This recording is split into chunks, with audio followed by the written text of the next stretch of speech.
Okay, class. Good morning to all. Today, I will announce that you will no longer take a reading exam in our subject.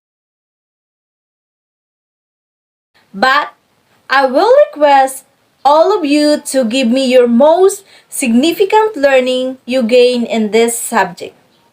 Let me start with you, Miss Dignos. Good morning to all. I am Jean Dignos, a BPED 1C student. The topics that were transpired throughout the semester are all about evolutions of the field study, classification of skills, measurement of performance, and processing, theory, attentions, and performance. Sensory and perceptual motor control development, the open and closed loop control system, and the principle of speed, accuracy, and coordination. In the topic of classification of skills, the knowledge I gain is that all activities that we do always require a specific skill for us to be able to accurately perform a certain activity. Skills can be learned through a process. Skills are different from ability because skills are something you master through practice. You have expertise in a particular activity that you invest effort to achieve. While abilities, it's something that you do that requires basic movements like walking, flexing, blinking of eyes, opening of the mouth, extending your arm, moving your fingers. There are two types of motor skills that are gross and fine motor skills.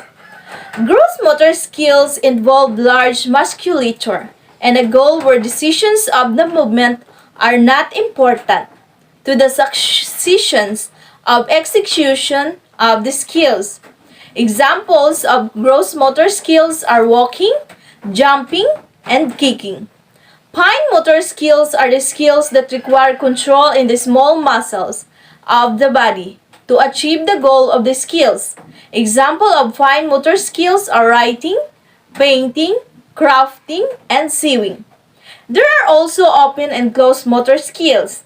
Open motor skills is one where your movement varies depending on what is going around you. Example of open motor skills are playing basketball, volleyball, and badminton. Then the closed motor skills are not affected by the environment. Example of closed motor skills is golf.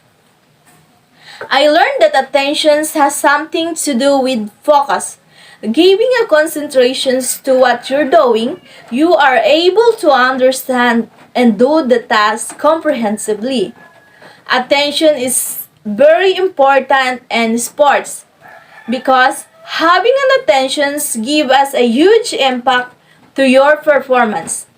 Because the more you have attentions, the greater the performance you will have. All the things that we share, react, and do all comes from our senses. Sensation comes first from perception because sensation is a response of a sensory system to our five senses: the touch, the hearing, the seeing, smelling, and tasting. On the other hand, perception is a mental processing of sensory information when the brain interprets the sensation. Example, you saw a dog and you say that the dog is angry and walking towards you. In this case, your sensory or your sensations is activated. And this sensation gives signals that delivered to your brain, and then your brain will be the one who will interpret what you will gonna do. The brain interprets that you need to run faster because the angry dog is fastly approaching towards you. That is the example of why the sensation comes first from the perceptions. There are two types of control system that are the open and closed loop control system. Open loop control system doesn't react to the feedback to obtain the output, while the closed loop control system requires the output instead of input. Example of open loop control system is the microwave oven. Then example of closed loop control system is an air conditioner. It is very beneficial to take the class of PMCL because gaining a knowledge in this subject help us to understand the process behind movements of motor tasks and skills.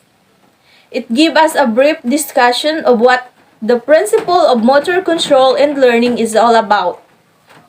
I enjoy taking this class and I gain a lot of learnings from this subject. And that's all I can share as my most significant learning. Thank you.